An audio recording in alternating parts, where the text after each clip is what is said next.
네, 안녕하세요. 방금 소개받은 한국해양수산개발원 이성호입니다. 보시다시피 그 왼손이 조금 정상이 아니라서 좀 양해 좀 부탁드리겠습니다. 나이가 들었는지 요즘 돌부리에 살짝 걸리면은 옛날 같으면 어떻게든 안 넘어지고 버텼는데 사정없이 넘어져가지고 태어나서 처음으로 기부스를 했습니다. 에, 병원 가서 이거 기부스 석고로 하는 거 아니냐 그랬더니 의사들이 막 웃더라고요. 석고로 기부사한 건 40년 지났다고 이야기합니다. 제가 그러니까 제 연식이 다 들켜버렸습니다. 자, 오늘 제가 소개해드릴 내용은 이제 신남방 북방 정책 연기한 미래 물류 구상인데요. 제목이 좀 매우 난해합니다. 아마도 이 신남방 신북방이라는 이름은 아마 내년 되면 또 사라질 거라고 좀 생각을 하고 있습니다. 아마 이 저희 국제물류협회랑 이 세미나를 제가 10년 전에 우리 여기 계시는 조경규 전무님하고 그때 계셨던 차미성 부장님하고 좀 기획을 해서 KMI가 계속 지원을 하면서 우리 포워드 업계에서 계속 미래를 좀 빨리 보고 성장을 하길 좀 바랬습니다. 그때는 규모의 경제, 범위의 경제에서 계속 밀린다는 생각이 들어서 그쪽으로 좀 포커스를 맞추어서 성장을 했으면 좋겠다 생각을 했는데 어느 순간에 한 5년 전부터는 이제 규모하고 범위를 넘어서서 디지털, 친환경이라는 이슈가 또 다른 우리의 큰 또 웨이브가 되어서 가면 갈수록 계속 난해해지고 힘드는 상황들이 계속 생기고 있습니다. 어제도 오늘도 그래서 좋은 강사들께서 이 관련된 이야기를 해주셨는데 제가 오늘 소개드릴 내용은 아마 그분들이 이야기한 내용을 다 담고 이미 이야기를 다 하셔서 굳이 뭐 차별적인 내용은 별로 없을 것 같습니다만 중간 수준에서 과연 신남방, 신북방 이 한반도가 있는 이곳에서 북쪽으로 그리고 또 남쪽으로 물류가 어떻게 조금은 펼쳐질지 뭐 디지털이라든가 친환경적인 측면보다는 어떻게 전환이 될지에 대한 이야기를 조금 풀어서 말씀을 좀 드리도록 하겠습니다. 코로나 이후에 글로벌 환경 변화가 어떻게 될지도 여러분이 이야기하셨습니다만 간단하게 좀 읊을 거고요. 그 다음에 물류 환경 변화 그리고 아까 주로 이제 라스트 마일 이야기를 많이 해주셨는데 저는 이제 항만이 주 전공이다 보니까 이제 퍼스트 마일 그리고 또 미들 마일 쪽에 이야기를 좀 더 할 것 같고요.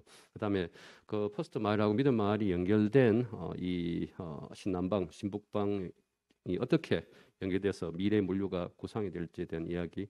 좀 전에 중국 이야기를 많이 해주셔서 다행히 저는 요 뒤에 이제 러시아 이야기를 좀 더 많이 할 거니까 그 부분에서 조금 더 연결 차별성이 있을 것 같습니다. 코로나 19 이후에 여러 가지 변화들이 진행이 되고 있는데 생각보다 우리가 입었던 데미지는 좀 적은 것 같습니다. 공급 사슬이 붕괴가 되면서 이제 원자재가 공급이 안 되면 제조 가공 쪽에 데미지가 있고 이 분배 배송이 잘 안 돼서 시장에 이제 큰 충격이 올 거라고 생각을 했는데 초기에는 그랬습니다. 특히 중국이 데미지 입을 때는 그런데 이게 오히려 아까 있었던 뭐죠 쇼핑인가요 채찍 효과 거꾸로 생겨가지고 오히려 이게 더 소비를 촉진시키는 상황이 되어버렸습니다. 물류도 그런 상황에서 처음에는 충격을 받았습니다. 이렇게 공급 충격이 되고 배송 제한이 이루어지고 수요 충격이 생겨서 문제가 생겼는데 그런데 크게 극복을 빨리 하는 바람에 특히 중국 쪽에서 그리고 또 우리 동북아 쪽에서 큰 지장 없이 진행하다 보니까 앞에서 계속 이야기되었던 성장률 자체가 큰 문제 없이 돋보이게 되고 또 한 가지는 이게 오히려 수급의 조절을 지금 맞추지를 못해가지고 퍼스트 마일 쪽인 이 선박의 운임 부분에서 큰 변화를 촉진을 하고 있습니다. 자, 그래서 이게 그런 변화에서 근데 한 가지가 남겨진 게 있습니다. 디지털 촉진을 아주 가속화시켰다는 부분은 하나의 우리의 숙제인 것 같고요. 또 한 가지는 이제는 과거처럼 안전하게 그러니까 효율만 따지면서 가는 것들은 상당히 한계가 있다. 그래서 이 리스크를 어떻게 대응할지에 대한 부분에서 좀 더 포커스가 맞추어진 것은 큰 변화인 것 같습니다.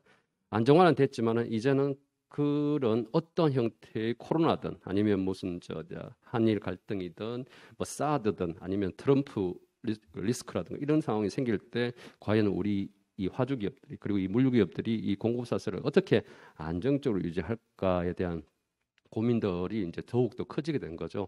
사실은 이 코비드 같은 경우에는 좀 전대미문의 사건이고 극복은 하고 있습니다만 아직까지 계속 지속되는 상황으로 지금 가고 있는 상태라서 이 통합, 생산, 물류, 교환 쪽에서 이 코로나 이전하고 이후 쪽의 변화는 계속 이야기가 될 것 같고요.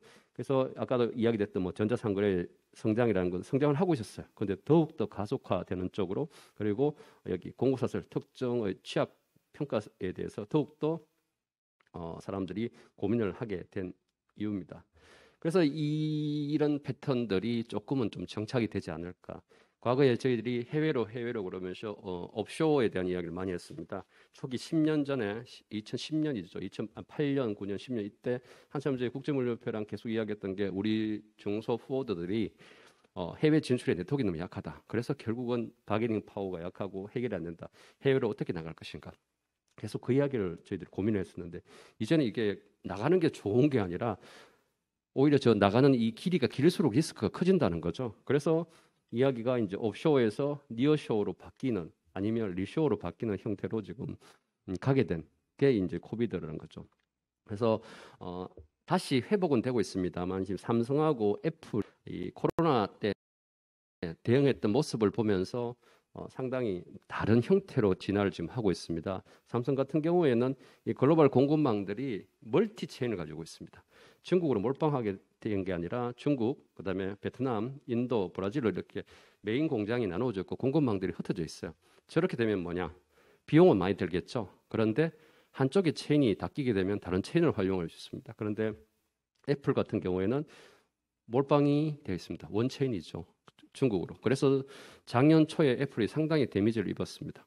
다행히 중국이 빨리 회복했기 때문에 이거를 이제 극복을 하고 지금 큰 무리 없이 진행이 되고 있습니다. 그런데 이제 애플 입장에서는 이 충격이 또 언제 어떻게 올지 모른다고 이제 판단을 하고 있죠. 그래서 애플이 이거를 과연 멀티체인으로 고민할지 아니면 재래 방식인 저스트 인 타임을 버리고 이 물류 창고를 많이 확보를 해가지고 안전 재고를 가지고 갈지 뭐 이런 여러 가지 이제 시도나 고민들을 지금 하고 있다고 합니다. 그래서 이 코비드로 인해서 이 공급망의 재조정이 한 가지 방향, 옛날처럼 저스트 인 타임 그러니까 효율성을 추구하는 그 방향으로 계속 가는 게 아니라 재래로 해서 재고를 남길지 아니면 다양한 멀티 체인을 가져갈지 아니면 리스크를 어떻게 핸들링할지 이런 형태로 이제 바뀌고 있어서 아마 우리 물류기업들의 대응도 여러 가지 모습으로 진화가 될 거지 한 가지 방향은 아니다라는 이야기를 요즘 하고 있습니다. 뭐 그다음에 IT 환경 변화로 소비자 우위 시장으로 바뀌었다는 이야기들은 뭐 앞에서 계속 됐을 거고요. 결국은 스마트폰이 세상을 지금 바꿔놓고 있습니다. 여러분들이 가지고 있는 스마트폰이 이제 과거에는 물건 중심의 시장에서 소비자가 우위에 있는 시장을 바꿔놨습니다. 지금도 손에서 스마트폰을 가지고 가격을 보고 물건을 사고 물건을 평가하고 하는 상태가 바뀐 거죠. 이렇게 되다 보니까 계속 이야기되고 있는 이 과거에는 B2B가 있는 이 퍼스트 마일 쪽에 상당히 강점이 중요했습니다만 이제는 이 라스트 마일 쪽에 소비자들한테 어떻게 대응할지에 대한 이야기가 큰 화두였습니다. 사실 이 그림이 2016년, 15년이었네요.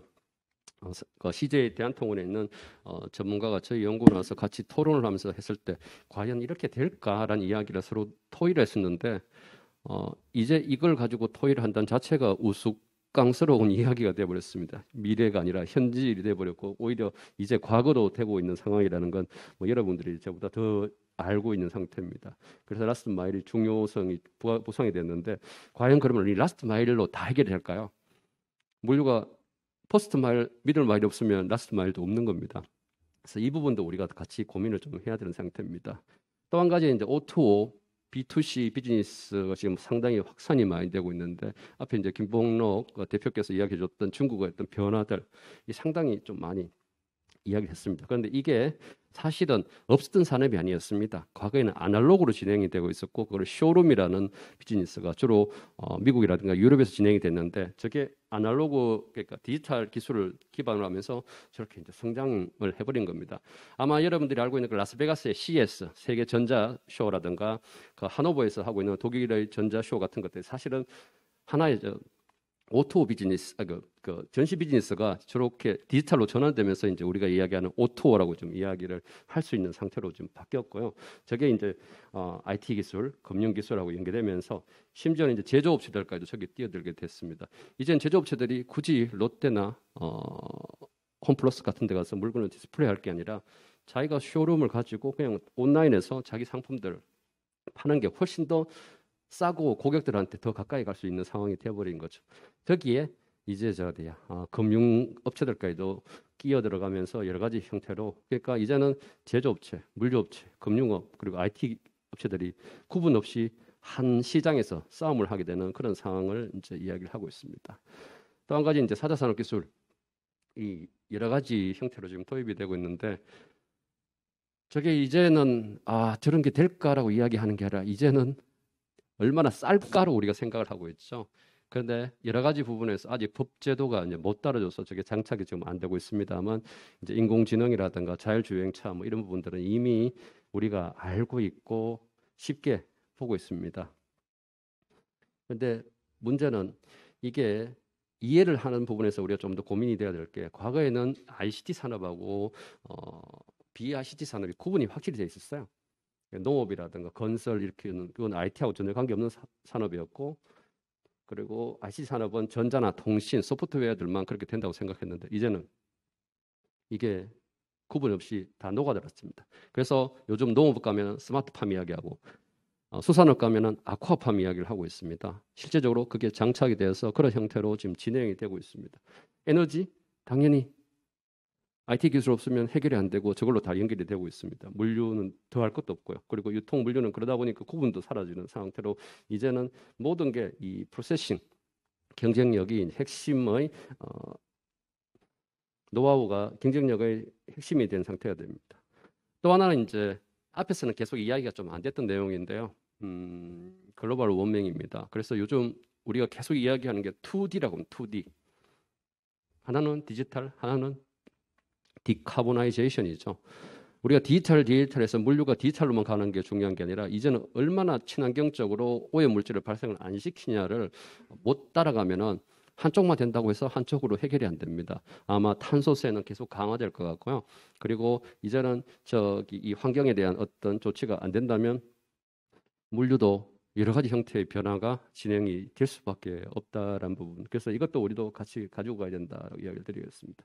자, 그러면 여기에 이제 물류 환경이 이제 변화하고 또 항만 물류가 어떻게 적응하고 진화를 하고 있는지 소개를 좀 더 드리도록 하겠습니다.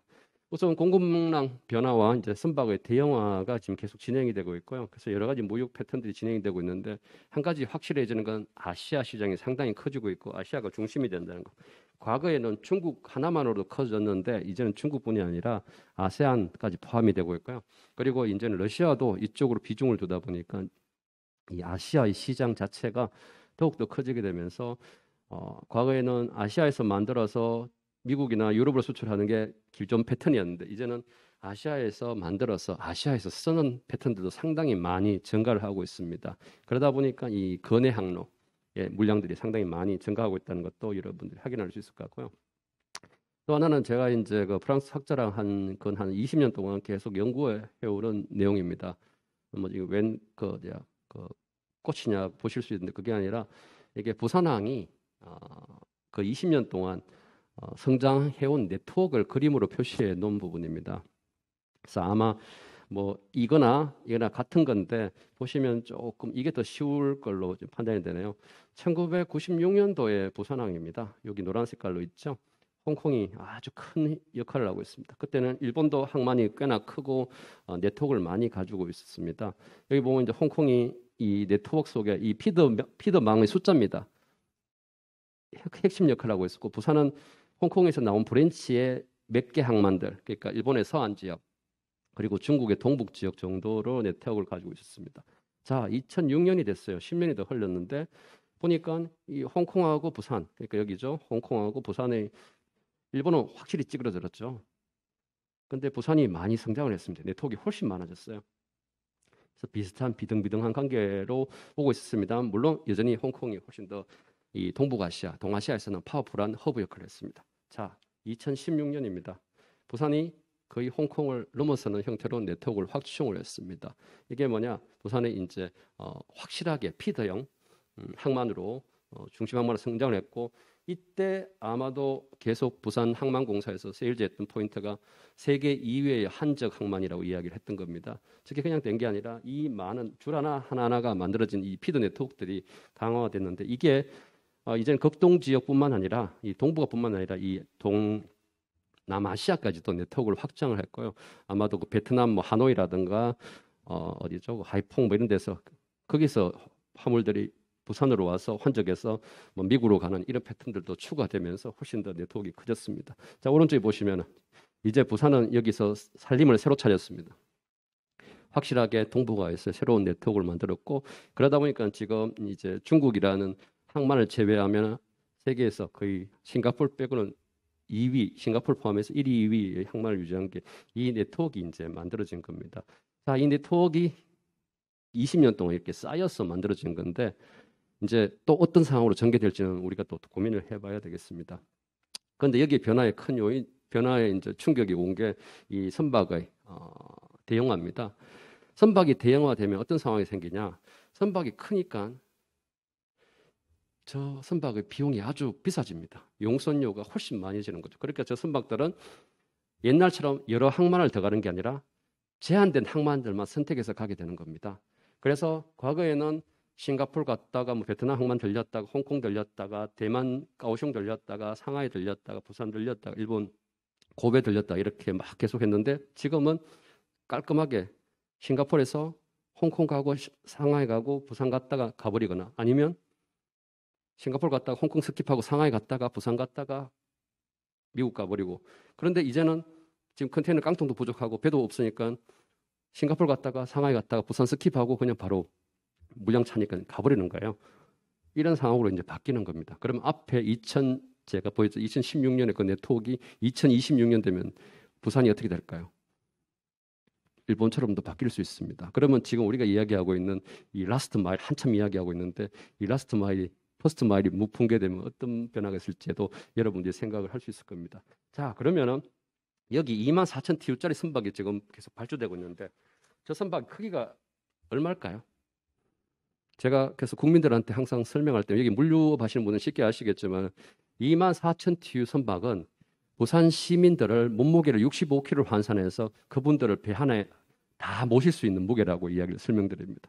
그래서 세계 물류의 80에서 90%가 해운이 담당하는 이유가 그만큼 크고 많은 걸 동시에 실어 나르기 때문이라고 이야기를 드리는데, 물론 이게 얼마까지 클지는 모르겠습니다. 지금 기술로는 3만 TU까지는 이미 설계가 지금 다 되어 있다고 하는데, 과연 3만 TU짜리 선박이 움직인다면 부산에 과연 스킵을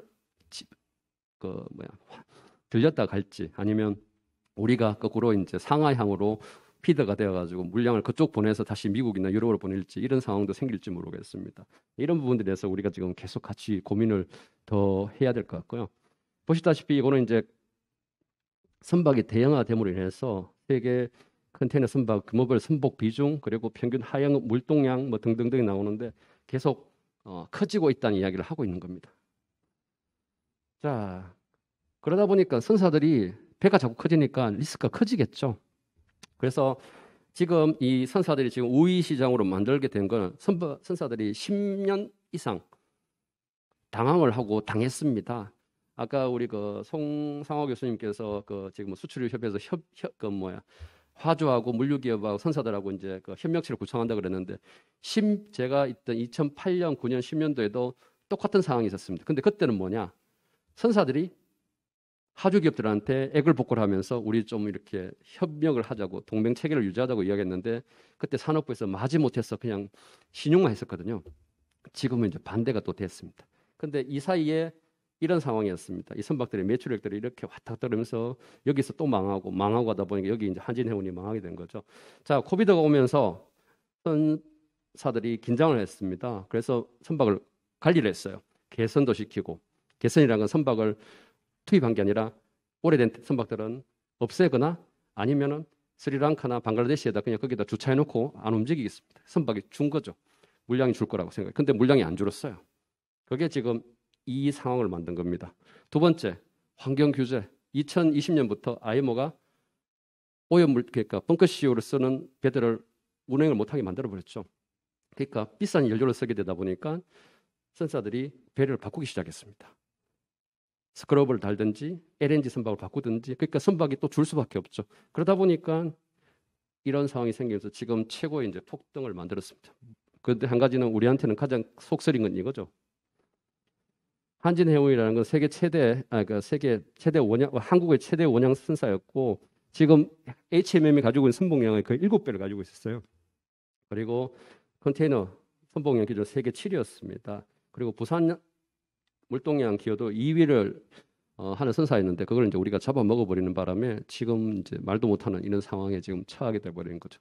HMM이 아마 한진해운처럼 가려 그러면 아직은 한 10년은 더 가야지만 정부 적극적으로 투자해야지만 가능할 겁니다. 그러니까 이렇게 되다 보니까 요즘 우리가 액을 복구를 할 수 있는 국적 선사가 없으니 HMM밖에 없으니까 이런 상황까지 지금 온 거라고 말씀드리지만 여전히 선사들은 못 믿어요. 불안합니다. 그러다 보니까 계속 지금 운임이 올라가고 우리 아마 포워드계에서도 이게 가장 큰 이슈일 겁니다. 자, 또 한 가지는 이 과거에 글로벌 이슈로 인해서 이 항만 뒤에 있는 공간들이 상당히 많은 다양한 형태로 변해왔습니다. 과거에 이제 항만이 있으면은 이 뒤에 이제 물류 창고들이나 뭐 가공 단지들이 이렇게 도로를 따라서 흩어져 있었는데 이게 10년, 5년에서 10년, 10년에서 15년, 20년 되다 보니까 이게 다 모이는 패턴이 되는데 이게 왜 그러냐?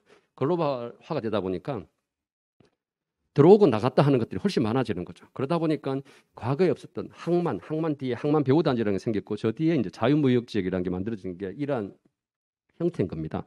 공항도 똑같습니다. 그래서 여러분들이 인천공항 가면 인천공항 뒤에 공항 배후 단지가 있고 거기 다 면세점도 있고 자유무역지를 만든 이유가 이게 전체 세계에서 어느 정도 선진화된 무역 국가들은 들어왔다가 굳이 여기까지 안 가고 여기서 가공 조립하고 여기 있다가 다시 수출하는 형태로 가다 보니까 이 항만 배후 단지가 발달하게 된 건데 지금 우리나라 역시 이제 발달한 거죠. 다만 이게 대륙별로 다르다는 겁니다. 여기는 미국입니다. 미국은 주로 가공 무역을 하는 것이 아니라 수입만 하는 것이죠. 그러니까 여기 양쪽 서안, 동안 쪽에 물류가 집중되어 있습니다. 지금 우리 깡통 부족, 선박의 부족도 여기서 지금 오퍼레이션이 안 되다 보니까 계속 딜레이가 되는 겁니다. 그런데 그러다 보니까 미국은 이 물류의 밀도가 이 까만 곳이 밀도가 높은 곳인데 이렇게 양쪽으로 진하게 돼 있어요.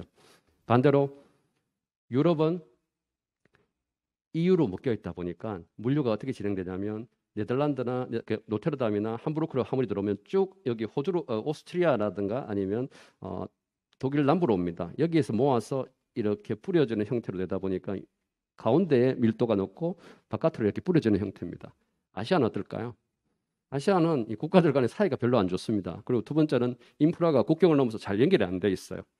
우리나라도 당연히 그렇겠죠. 그러다 보니까 항만을 중심으로 항만 바로 뒤에 이 물류가 발전해 있습니다. 그래서 이 지역에서는 더욱더 항만 배후 단지가 더 중요해질 수밖에 없는 상태입니다. 그런데 과거에 우리나라가 이거를 좀 실기를 한 게 내륙 물류 거점입니다. 뭐냐면 주로 이제 미국 쪽에 컨셉을 카피를 해왔어. 미국은 이 양쪽에 왔다 갔다 거리는 거 거리가 4,000km가 넘습니다. 그런데 우리나라는 450km밖에 안 되거든요. 미국은 이렇게 돼 있다 보니까 중간중간에 물류 거점들이 있고 내륙 물류센터가 있어서 거기서 이제 화물들을 뿌려지는 형태로 진행이 되는 게 맞는데 우리나라는 굳이 중간에서 내려가지고 물건을 이렇게 뿌릴 이유가 없어지는 거죠. 그러다 보니까 우리나라에 있던 내륙 물류센터 여기 의왕, 군포 지역 빼고는 의미가 없어진 게 저 물류 컨셉을 이해를 못한 겁니다. 그래서 과거에 한 2, 3년 전에 분석을 해보니까 이 부산항에서 부산항 배후단지에서 물건을 처리하는 거랑 이 내륙 물류 거점에서 물건을 처리하는 걸 비교를 해보니까 부산항에서 처리하는 부산항 배후단지에서 물류 처리하는 게 가장 쌌습니다. 이런 이유를 들지 않더라도 결국은 중부 그리고 호남 그리고 영남 내륙 물류센터들이 계속 기능을 못하고 있는 이유가 우리나라의 스팬이 너무 짧다는 것을 소개해드릴게요.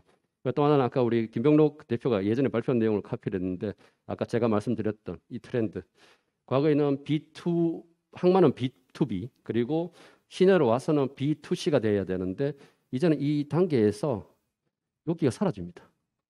말하자면 롯데마트나 홈플러스라든가 이마트 같은 게 굳이 필요 없어지는 상황이 되는 거죠. 우리가 들고 있던 스마트폰 때문에. 그러다 보니까 이렇게 된데 우리나라는 국토가 아까 짧다 그랬죠. 그러다 보니까 이제는 이 부산 그리고 인천에 있는 항만배우단지에서 B2C가 가능하다는 거죠. 그래서 최근에 쿠팡이 평택이라든가 인천항 배우단지 쪽에 그리고 부산항 배우단지에 오퍼를 하고 있는 이유 중에 하나가 굳이 중간 단계를 거치지 말고 배우단지 항만 바로 뒤에서 바로 소비자들한테 풀필먼트 서비스를 바로 하겠다는 거죠. 이런 식으로 이제 물류 구조가 퍼스트 마일하고 미들 마일하고 라스트 마일이 있는데 이게 우리나라 같은 경우에 이게 붙어버리는 상황도 지금 발생하고 있습니다. 아직 완전히 변하지는 않습니다. 자, 이러한 상황이 이제 점점점 강화된다면 자, 우리가 또 어떻게 대응할지도 고민을 좀 더 해봐야 될 것 같습니다. 또 한 가지는 아까 전자상거래 이야기가 있었습니다. 전자상거래에서 항공이 절대적입니다. 아까 있었던 뭐 화장품 이야기 그리고 조그만 전자제품들 이야기가 있었는데 이제 이게 물건들이 다양해지다 보니까 화물이 사이즈가 커지기 시작했어요. 그런데 화물이 커지면은 가격이 막 비싼 게 아니라 가격은 그렇게 큰 차이가 없습니다. 그런데 비행기는 슬롯이 제한돼 있죠. 물류비는 엄청 비싸고 저게 이제 물류 수단 분담이 달라지는 거죠. 그래서 요즘 직구에서 인천공항으로 항공으로 왔다가 카페리로 중국으로 뿌려지거나 중국에서 카페리로 왔다가 항공으로 미국으로 뿌려지는 이런 패턴들이 많아지는 게 그게 비용하고 시간을 가지고 소비자들이 이제 고민을 하고 있는 겁니다. 한 예로 저희 어머님이 이제 무릎이 안 좋으셔서 이제 옛날 같으면 출장 다니면서 면세점에서 사왔던 왜 그 뭐죠 그 초록 그 홍합에서 추출한 그 제품들이 있는데 무슨 육천이라고 하는데 그게 가격은 한 통에 3만 원, 4만 원밖에 안 하는데 물류비가 4, 5만 원 하더라고요. 항공으로 오니까. 그게 만약에 저러한 이제 패턴이 바뀌어가지고 카페리로 빨리 움직일 수 있다면 완전히는 아니지만 최소한 20, 30%의 비용은 다운시킬 수 있다는 겁니다. 그래서 월드뱅크에서 전 세계 고객들을 통해서 자, 당신들이 물건을 전자상거래로 살 때 빨리 오는 게 좋냐, 싼 게 좋냐고 물으니까 딱 50대 50으로 갈라진다는 거죠. 그러니까 이 물류 패턴들도 이제 전자상거래를 하던 이 항공이 압도적인 게 아니라 구간에 따라서는 항공하고 해운하고 뭐 철도 이런 게 분산을 시키면서 물류 체계가 바뀌고 이 퍼스트 마일 자체도 그런 쪽으로 이제 라스트 마일하고 적응해 나간다는 부분을 이야기를 좀 드리겠습니다. 그러다 보니까 이제 항만 배후단지 역할이 여기서 하는 일들이 다양해지고 또 커질 수밖에 없고 이게 또 하나의 이제 IT 시스템의 디지털하고 여러 가지 형태로 진화를 한다라는 이야기를 적어놨고요. 또 한 가지 중에 하나가 이제 콜드 체인입니다. 여러분들이 먹고 있는 음식들 그리고 지금 우리가 꼭 맞아야 될 백신들 다 콜드 체인으로 진행이 됩니다. 아마 지금은 이제 다 여러분들이 잊고 있을지 모르겠습니다. 아마 1, 2월 달에 우리가 독감 백신 잘못돼 가지고 사람들 죽었다. 근데 그게 원인이 뭐냐 이렇게 파악을 못 해가지고 했는데 그게 그 이유 중 하나가 보건복지부가 이 백신 물류를 감당하는데 물류를 잘 몰라요. 그냥 외국 기업만 믿는 겁니다. 그러다 보니까 결국은 변질이 됐는데 어디서 변질이 된지를 모른다는 거죠. 먹는 것도 동일합니다. 그러다 보니까 이 콜드체인 물류가 상당히 지금 중요해지는데 이 콜드체인 물류의 1.1%만 항공으로 진행되고 아마 백신일 거예요. 아니면 아주 비싼 의약품 같은 걸 텐데 나머지는 다 이 해운으로 움직이는데 이걸 우리가 이제 생산지에서 이 최종 소비자까지 오는 과정에서 과연 우리가 얼마나 알고 있을까요? 잘 모를 겁니다. 그런데 이게 나중에 우리한테 큰 밸류가 되는 시장입니다. 그런데 이 식품 콜드체인의 가장 큰 이슈가 뭘까요? 데이터 신뢰도입니다. 데이터 위변조라든가 그러다 보니까 소비자가 못 믿는 거죠. 늘 나온 이야기가 언론에 하루에 한 번씩 꼭 나옵니다. 원산지, 위조, 파악이 안 된다는 거죠. 왜냐? 사람들이 수기로 작성하고 수기로 판단을 하니까요. 자, 쉽게 퍼스트 마일 항만 배후단지에서 우리가 아는 이 냉동 냉장 창고, 그 컨테이너, 리퍼 컨테이너를 어떻게 관리하냐? 이게 리퍼 컨테이너인데 야드에 올라오면 이 플러그를 꼽아야지만 냉장고가 돌아갑니다. 그런데 저기 사람들이 가서 휴가를 내고 플러그를 안 꼽아버리거나 비워버리면 안에 있던 물건들이 어떻게 될까요? 맛이 가겠죠. 뭐 우리가 이야기하는 와인이라든가 커피 같은 것들 이런 상황입니다. 그리고 이게 온도를 보는 데이터들이 아날로그인데 이게 사람들이 가서 눈으로 확인합니다. 근데 이게 만약에 쇼트가 나거나 그분이 시력이 나빠져가지고 잘못 적게 되면은 이게 또 문제가 생기는 거죠. 이런 식으로 지금 진행이 되니까 아무리 우리가 디지털을 외치더라도 이런 아날로그 구석구석에 특히 라스트 마일에 완벽한 디지털 시스템으로 콜드체인이 관리되더라도 이 퍼스트 마일에 이미 손상된 물건들은 라스트 마일 가서 다시 복원되는 게 아니라 똑같은 상태로 남아있거나 더 나빠지겠죠. 이러한 것들을 우리가 극복을 해야 돼요. 그래서 계속 라스트 마일 이야기를 많이 하고 있는데 이 퍼스트 마일에 있는 이 항만에서 보시다시피 해외에서 이렇게 들어와 가지고 국내 들어와서 이렇게 이송되는 이 과정 속에서 엄청나게 많은 문제 요인과 에러 요인들이 지금 아직까지 존재를 하고 있습니다. 그리고 저게 디지털로 아직까지 다 극복이 안 될 뿐더러 이걸 또 못하고 있는 이유 중에 하나가 잘 아시는 항운도저라든가 이런 부분에서 우리가 아직 합의라든가 적응을 못하고 있는 상태입니다. 이러한 부분들을 우리가 지금 같이 고민을 하고 같이 이제 스마트화를 진행을 시켜야 됩니다. 환경에 대한 이야기는 뭐 더 말할 것도 없을 것 같고요. 다만 한 가지는 지금 우리가 하고 있는 화석연료 자체가 여기 제레미 리프킨이 쓴 그린 2025년인가 이미 화석연료가 없어진다고 그랬어요. 그러면 지금 여러분들이 타고 있는 디젤차, 가솔린차 자체가 5년 뒤에는 사라진다는 이야기인데 이건 좀 지나치게 빠른 것 같고 그런데 아마 2030년 아니면 35년쯤 되면 충분히 그 상황이 생길 거고 어느 방향으로 갈지는 우리가 또 고민을 해야 될 것 같습니다. 또 한 가지 그런데 이 퍼스트 마일이 좀 어떤 상황이냐 글로벌 더티 10이라는 이야기가 있습니다. 글로벌 더티 10이 뭐냐 세계에서 가장 오염된 10곳의 항만인데 여기 부산입니다. 혹시 부산에 휴가 때 놀러 가실 분들 저거 생각 좀 하고 가십시오. 부산이 글로벌 더티 10입니다. 그 이유가 뭐냐? 선박이 가장 많이 들어온 항만들이 더티 10이 될 수밖에 없다는 거죠. 그래서 다행히 2020년도에 규제를 하고 있습니다만 여전히 여기 빨갛게 돼 있는 지역들 여기 보이죠? 중국에 있는 항만들, 유럽에 있는 몇 개 항만들 이 지역들이 이렇게 오염이 되어 있습니다. 그래서 제가 아까 이야기했던 2D 디지털뿐만 아니라 이 디카보나이제이션이 항만에서도 상당히 좀 중요하고 이게 우리가 글로벌 항만 또 지속적인 항만이 되기 위해서는 이 부분도 같이 고려를 해야 된다는 거죠. 그래서 지금 많은 노력을 지금 하긴 합니다. 다만 돈의 문제가 존재를 하고 있습니다. 사실은 부산항 전체를 AMP, 그러니까 내륙에서 나오는 전기를 가지고 선박들이 접안했을 때 운영하도록 하고 싶은데 못하고 있어요. 왜 그럴까요? 선박이 운항할 때는 우리한테 오염 물질이 직접 안 날라옵니다. 그런데 가장 오염을 해서 많이 우리한테 영향을 미치는 게 배에 항만에 들어와서 접안했을 때 겠죠. 여러분들 왜 겨울에 차량 공해진을 하지 말라는 이야기 많이 들었을 겁니다. 오염물질 엄청 많이 나온다고. 근데 선박은 오염물질을 트럭보다 거의 뭐 몇십만 배 발생시키는데 항만에 들어와서 그렇게 공회전을 할 수밖에 없는 거죠. 근데 그걸 막는 게 엔진을 끄고 육상에서 오는 전기를 꼽아서 쓰게 하면은 그걸 막을 수 있겠죠. 그런데 우리나라에는 지금 몇 개 관용성 부두라든가 일부 항만만 그렇게 하고 그대로 AMP를 못 쓰고 있습니다. 이유가 뭐냐? 세계 5위의 항만이 지금 계속 물동량을 처리해야 되는데 AMP 깐다고 터미널을 갈아붙여가지고 거기를 뭐 6개월씩 1년씩 중지를 시키면 어떤 사태가 생길까요? 그러니까 이런 부분들이 지금 우리가 같이 공존을 하면서 지금 시간을 보내고 있는 상태입니다. 그래서 두 가지 방식이 있습니다. 하나는 들어온 선박들을 컨트롤하는 방법과 또 이미 들어온 선박을 오염 물질을 발생을 못 시키도록 하는 방법이 있는데 지금 이 부분에 대해서도 우리가 지금 고민을 하고 있습니다만 답을 못 찾고 있습니다. 이게 AMP 설치하는 방법입니다. 지금 한전에서 자기 일부 터미널을 이렇게 뜯어가지고 관로를 만들고 여기에 이제 플러그를 끼워 넣어가지고 여기 보이죠? 이렇게 해서 배가 붙으면 배에서 플러그가 내려와가지고 여기에 우리 집에 콘센트처럼 여기 있는 콘센트처럼 꼽는 방식인데 그러려면은 이 밑에 암벽이 전체를 다 뜯어내야 돼요. 왜냐하면 전기가 없었던 상태고 전기 용량도 다른 상태이기 때문에 그래서 이런 작업들을 해야 되는데 여기 한전 같은 경우에는 배가 매일 들어오는 게 아니라 한 달에 한두 번씩 들어오니까 시간이 있죠. 그러니까 제어가 가능한데 지금 부산항 같은 경우에는 매일 수천 대 배가 들어오니까 이러한 작업들을 지금 못하고 있는 상태가 지금 우리가 고민거리입니다.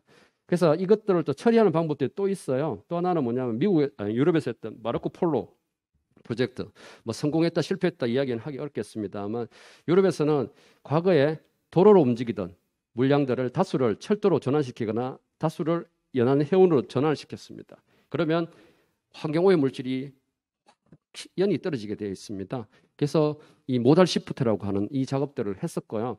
이것들을 통해서 엄청난 이제 그 환경 비용을 절감을 했는데 우리나라 역시 이제 그런 부분에서 고민을 좀 해야 됩니다. 다만 이 우리나라의 국토가 너무 짧아요. 어느 정도 작용하려면 남북이 연결되는 상황이 되어야지만 좀 가능하다는 부분이죠. 남북이 연결되면 아마 이게 트러킹으로 가는 것보다는 철도로 가거나 아니면 연안행으로 가는 게 훨씬 더 비용 그리고 환경오염에서 절감이 될 겁니다. 그래서 요 최근에 제가 이제 경기연구원하고 계속 같이 연구하고 있는 것 중에 하나가 과거에는 우리 여기 부산하고 인천 사이에 연안해운이 아마 주안진이 했던 걸로 알고 있는데 이거를 그때는 저게 경제성이 정부가 보조금을 줬고 면세율을 줬기 때문에 어느 정도 맞았는데 그 이후부터는 면세율도 없어지고 보조금이 없다 보니까 이제 이게 무의미해지고 원체 도로망들이 잘 만들어지니까 굳이 그럴 필요가 없어졌는데 근데 환경에 대한 밸류가 계속 올라가는 거죠. 가치가. 그리고 또 한 가지는 이 내륙 운송 비용이 안전운임제나 이런 것 때문에 계속 비용이 올라가다 보니까 만약에 이게 이렇게 가서 남북 관계가 좋아져 가지고 이게 한강을 이용할 수 있다. 아니면 이게 북한을 갈 수 있다면 이 연안해운의 어떤 재부활도 가능하지 않을까라는 이야기를 지금 경제적으로 좀 따지고 있습니다. 예, 그 부분도 이제 하나의 변화의 요인이라고 이야기 드리겠고요. 그래서 이야기 드렸던 화물 안전운임제도 그리고 이제는 노후 트럭들이 이제 수도권에 못 들어오게 막게다 보니까 이제는 자동차 자체의 비용 자체가 올라가겠다는 거죠. 그래서 이야기 드렸던 것처럼 여기 나오는군요. 수온으로 움직일 때 1톤을 1km 운반할 때 33.4g의 CO2를 발생하는데 철도는 48.1g, 트럭은 164g입니다.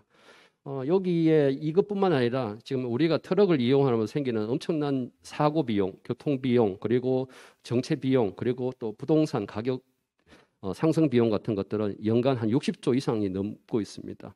이런 것들을 쌓는다면 지금 우리가 모르기 때문에 공공이 지불하기 때문에 여러분들이 보험금으로 커버하기 때문에 모르고 있지만 만약 이걸 다 가치로 환산한다면 아마 우리가 유럽에서 했던 마르코 폴로 프로젝트처럼 이 모달 시프트에 대한 고민들을 새로 좀 해야 될 것 같다라는 이야기를 같이 드리고요. 자, 그러면 이제 그냥 이슈가 됐던 디지털하고 항만에 대한 그러니까 환경에 대한 이야기를 좀 드렸었는데 좀 빠르게 이제 미래에 어떻게 바뀔지를 좀 설명을 드리겠습니다. 물류시장이 지금 빠르게 성장하고 있다는 걸 여러분들 알고 있을 겁니다. 근데 물류시장을 좀 쉽게 설명하는 방법으로 전 세계 반도체 시장의 2배 정도가 물류시장으로 이야기하면 사람들이 진짜? 라고 하죠. 우리 물류하시는 분들은 알겠지만. 그리고 매년 7.7%씩 성장을 하고 있습니다. 그리고 아시아 쪽이 훨씬 더 빠르게 성장하고 있다는 거 여러분들이 알 거고요. 그래서 제가 앞에서 보였던 그림입니다. 이제 1996년, 2006년, 2016년도에 이렇게 네트워크를 통해서 부산항이 피더 연계형 환적으로 세계 2위를 유지를 하고 있습니다. 자, 그런데 이제 북방으로 가겠습니다. 북극 항로가 열리면 어떻게 될까요? 지금 북극 항로는 벌크 선박으로는 이용을 하고 있습니다. 컨테이너가 아직 작동을 안 하고 있는데, 자, 그렇게 되면 어떤 일이 생기냐면 간선 고차형 환적도 부산이 가능합니다. 현재 이 동북아에서 미국으로 가는 환적 화물들은 여기 있던 화물들이 부산을 경유해서 갑니다. 그런데 유럽으로 가는 환적 화물들은 여기나 여기서 상하이를 가서 환적해서 갑니다. 왜? 이렇게 갈 때 여기서 환적하는 게 데비에이션이 적기 때문에 가는 건데 만약에 유럽을 갈 게 여기서 이렇게 갔다가 다시 이렇게 갈 이유가 없겠죠. 저 거리가 상당히 큰 거리고 저게 하루 이틀 되면 비용으로 환산하면 몇 억씩 계속 올라갑니다. 그런데 북극으로 만약에 가는 이 유럽 항로가 열리게 되면 이제 여기 있던 화물들이 여기 가서 이렇게 갈 게 아니라 여기 와서 이렇게 가는 게 자그마치 7,000km를 단축을 할 수 있죠. 시간으로 10일. 자, 이게 바뀌게 되면 제가 그때 옛날에 한 7, 8년 전에 분석을 해보니까 한 3, 400만 TU 정도가 부산의 물동량이 증가하는 걸로 나옵니다. 자, 그래 되면 부산은 전 세계 유일한 피더형 환적 항만이 뿐만 아니라 간선 교차형 환적 항만 역할을 동시에 할 수 있습니다. 다만 북극 항로가 어느 정도 이제 안정성을 유지를 해줘야 되겠죠. 자, 이거는 뭐 커피 이야기인데 그 뭐 책 제가 제 책 쓴 거 여러분들이 가지고 계시니까 요거는 제가 생략을 할게 시간이 지금 없는 것 같아서 다만 우리 배우단지에서 물류 보관실 할 때 아쉽게도 커피 같은 것들을 이렇게 로스팅해서 가공해서 쓰는 보가치 환적을 못 하고 있고 대부분 화물만 유치해서 쓰고 있거든요. 그런데 지금 이 케냐 커피를 보시면 뒤에 원산지가 미국으로 되어 있어요. 같은 케냐 커피입니다. 브랜드는 다르면 여기 이탈리아로 되어 있어요. 왜 그럴까요? 이게 가공지 기준입니다. 케냐 커피를 수입해서 이태리나 미국에서 가공해서 가져오면서 그 부가치 350배가 늘어나는데 이 나라들이 거의 300배를 먹고 있습니다. 여러분 마시고 있는 스타벅스 저 커피 로스팅 어디서 했을까요? 시애틀 항구에 있는 항만 배후단지에서 만든 공장에서 온 겁니다. 그러니까 3개월 전에 2개월 전에 로스팅된 걸 지금 우리가 마시고 있습니다. 왜냐? 한국에서는 공장이 없으니까요. 그래서 원산지가 지금 미국으로 되어 있습니다. 이걸 만약에 대한민국으로 바꾼다면 아마도 엄청난 물동량뿐만 아니라 부가가치, 고용이 창출된다고 해서 이런 부분을 제가 하자는 뜻이었고요. 두 번째는 이제는 항만 배후단지에서 아까 이야기드렸던 이 풀필먼트, 디지털 트윈 창고 같은 것들이 만들어질 거고 만들어져야 된다는 겁니다. 이미 벨기에라든가 유럽에 있는 항만 뒤에는 저런 풀필먼트 단지들이 생겨서 저기에서 바로 고객들한테 물량들을 바로 배송하고 공급을 하고 있습니다. 이제 환경이 바뀌고 특히 우리나라 같은 좁은 땅에서는 충분히 이런 식으로 바뀌면서 퍼스트 마일하고 라스트 마일이 통합된다는 거. 그리고 또 한 가지는 제가 예전에 했던 쇼룸 비즈니스입니다. 항만 뒤에, 항만 안에서 이러한 B2B, B2C, O2O가 동시에 존재하는 항만하고 항공항이 모이는 곳에 이러한 쇼룸 비즈니스가 가능할 건데 과거에 이 모델은 저희가 그때 인천항하고 인천공항을 통해서 미국 기업이 쇼룸을 만들어가지고 중국 고객들 대상으로 하는 비즈니스 모델이었는데 이제는 이 부산 동남권에도 이 부분들이 가능해진다는 거죠. 그리고 아까 말씀드렸던 김병록 사장이 이야기했던 중국하고 한국의 직구, 역직구가 늘어나게 되면 이제 이러한 비즈니스 포텐들이 훨씬 더 커진다는 겁니다. 뭐 자세히 설명드리면 시간이 너무 많이 갈 것 같아서 생략하겠습니다. 그리고 또 한 가지는 아까 이야기했던 콜드체인 부분도 아주 단순하게 저걸 관리할 수 있습니다. 돈은 좀 들겠습니다만 이력 관리 정보, 또 스마트 계약 정보, 품질 관리 정보, 그다음에 해상 운송 구간 정보를 이거를 블록체인 기술을 통해서 통합을 해서 관리를 할 수 있어요. 저렇게 되면 저게 누가 치팅을 할 수가 없습니다.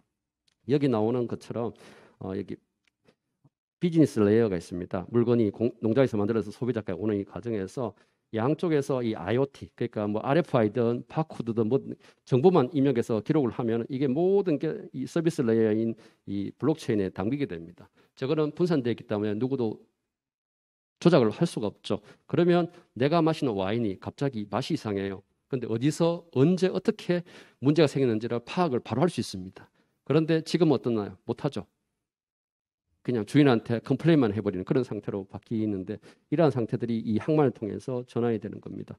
여기 그 시스템 과정들이 나와 있습니다. 비즈니스 레이어, 그 다음에 이게 IoT로 연결되는 거, 이 정보들이 여기 다 그 블록체인으로 묶여지는 것들이 지금 나옵니다. 자, 이렇게 되면 이제 항만들이 과거와 다르게 이렇게 디지털 항만으로 완전히 전환이 될 수 있습니다. 이게 이제 그 지향지죠. 바다 쪽에는 항만하고 연결이 되고요. 또 뒤에 배후도시 그리고 배후지까지 연결되면서 새로운 형태의 항만 공간이 만들어지고 이게 이제 아까 이야기했던 퍼스트 마일이 라스트 마일을 포용하는 형태로 진행이 됩니다. 이게 동영상인데 시간이 좀 그럴 것 같아서 이건 생략을 할게요. 그리고 아까 이야기드렸던 이 AMP 그리고 LNG 연료로 공급하는 방식 그리고 여러 가지 처리 방식 등도 지금 진행이 되고 결국은 이 항만 자체도 이렇게 친환경 항만 공간으로 바뀔 수 있고 바뀌게 될 수 있도록 만들게 됐습니다. 또 한 가지는 이 한반도 미래 물류 구상이라고 해서 아까 말씀드렸던 것처럼 이게 한강을 타고 들어와서 지금 우리 수도권에 이 물류를 새로 전환시킬 수 있는데 과거에 이미 여기 지금 우리가 있는 이 지역이 항만으로 사용이 됐었습니다. 뭐 저 보면 노들나루, 송파라루, 뭐 서빙고 뭐 등등등 있고 6호선에 있는 이 광흥창이 옛날에는 선비들한테 주던 물류 창고였어요. 경북 그다음에 충청도 그리고 전라도에서 올라오던 쌀들을 여기에서 실어다가 여기 어디야 서강나루 마포나루에서 실어서 광흥창에다 챙겼다가 우리 그 벼슬을 하시는 분들한테 저것들을 녹봉으로 줬던 창고였습니다. 그게 이름이 지금 남아서 6호선 물류 창고로 역으로 지금 사용되고 있는데 이제 저게 만약에 친환경으로 된다면 부활이 할 수 있다는 겁니다. 이게 1950년대 마지막 배가 움직일 때 모습입니다. 자, 뭐 이런 형태로 진화가 가능하고 이런 해운이 활성화될 수 있다는 이야기를 좀 드렸고요. 또 한 가지는 이제 한반도가 성장하기 위해서 남북 그리고 러시아 그리고 유럽까지 연결할 수 있는 방안도 이야기를 드렸는데 이것도 그냥 자료로 좀 생략을 좀 하겠습니다. 그리고 마지막으로 이제 러시아 쪽 이야기를 조금 드릴게요. 이게 뭐냐면 과거에 우리나라와 러시아 간에 기술 협력했던 내용들입니다.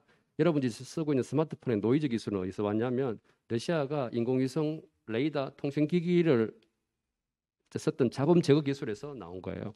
또 한 가지 우리 이거 김치 냉장고 그리고 반도체 냉각 시스템들이 어디서 왔냐면 러시아의 전차의 냉각 시스템에서 나온 겁니다. 저걸 그때 우리가 배워왔어요. 그리고 여기 인공위성의 표면 처리 기술도 지금 우리 에어컨의 결로 방지 기술로 가져왔습니다. 한때 왜 노태우 정권일 때 한참 뭐 불곰 뭐 협력 사업이니 뭐니 해가지고 러시아하고 협력했을 때 단순하게 그냥 삽질한 게 아니라 이러한 기술들이 우리한테 지금 러시아에서 도입된 겁니다. 현재는 지금 러시아가 가지고 있는 이 광학 기술을 우리나라의 지금 수술 기술로 지금 접목시켜서 지금 활용을 하고 있어요. 또 참고로 삼성전자의 글로벌 AI 센터가 세계에 세 군데가 있는데 하나가 캐나다, 하나가 영국 런던, 나머지 하나는 러시아 모스크바에 있어요. 왜 거기 있을까요? 거기 있는 인력들이 보통 사람들이 아닙니다. 수학, 데이터, 디지털 쪽에는 상당히 파워풀하거든요. 그래서 거기에 이제 거점을 만든 거죠.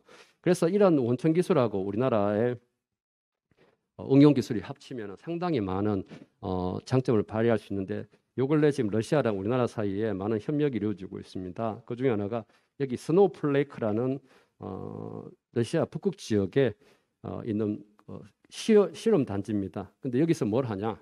지금 우리나라를 포함한 세계 여러 나라들이 몇 명이 모여가지고 저기를 수소로 운영하는 지금 기지를 만들고 있어요. 그리고 수소만 운영하는 게 아니라 저기를 디지털 기술 연계한 다양한 실험들을 하고 있습니다. 왜 북극에 디지털 기술을 쓸까요? 지금 북극 항로에 생각보다 많은 배들이 지금 움직이고 있습니다. 그런데 여기에 지금 제일 딜레마 뭐냐? 우리하고 반대로 사람들이 없습니다. 노동력이 없어요. 저기는 진짜 진정으로 디지털 기술로 무인 선박이나 무인 로봇이나 무인으로 운영될 그 기술들이 필요한데 저게 아직까지 저게 접목이 안 되고 있다는 거죠. 자, 그래서 지금 한 5년 전부터 러시아 학자들하고 저희 연구원하고 같이 러시아 시베리아 내륙에서 만들어지는 자원들을 가장 쉽게 사람 없이 이렇게 물건을 실어서 북극 항로로 만들어 오는 프로젝트를 지금 검토를 하고 있습니다. 논문도 이렇게 썼는데요. 여기 보면은 엄청나게 많은 자원들이 이 시베리아에 묻혀 있습니다. 여기에 저기 나와 있는 드론이라든가 그 다음에 마이닝 로봇이라든가 또 뭐죠? 이게 크래싱하는 로봇들이 자원을 만들어서 보내면 이게 내륙으로 바다로는 무인 선박 강으로는 그리고 겨울에는 저렇게 캐터필러가 달린 무인 트럭이 움직입니다. 참고로 러시아는 세 개의 강이 남쪽에서 북으로 흐르고 있습니다. 이 강을 통해서 여기 자원들이 나와서 이 자원들을 여기 큰 항만에서 전 세계로 뿌려지는 작업들을 무인 선박, 수중 드론 그리고 무인 스마트 항만을 통해서 지금 작업을 하고요. 이거를 전체를 이제 블록체인으로 묶어서 컨트롤하는 형태를 지금 진행을 하고 있는데 러시아 쪽에서는 응용 기술이 기초 기술이 우리한테는 응용 기술이 지금 접목이 되고 있습니다. 자, 이게 된다면 이 남북방 이 전체 우리가 가지고 있는 이 디지털 응용 기술을 가지고 지금 단순하게 뭐 우리 신남방 신북방 어제 보좌관님도 이야기를 좀 하시던데 그런 개념적인 게 아니라 실질적으로 우리 물류 쪽에서 저러한 기술과 저러한 노하우 그리고 우리 물류 네트워크를 통해서 진출을 할 수 있지 않나 해서 좀 제안을 이런 변화가 있을 수 있다는 것들을 보여드리고요. 또 한 가지는 이 부산항을 중심으로 해서 피더형 환적 항만에서 이제 교차형 환적 항만으로 다양한 형태로 우리가 동북아에서 더 나아가서 이 아시아 전체 또 유라시아 전체를 아우르는 그런 퍼스트 마일의 시작점이 될 수 있다는 부분을 간단히 이야기 드리면서 좀 연결고리가 좀 떨어집니다만 이러한 변화 전체 그림에 대해서 여러분들의 소개를 좀 드렸습니다. 네, 이상 제 발표 마치겠습니다.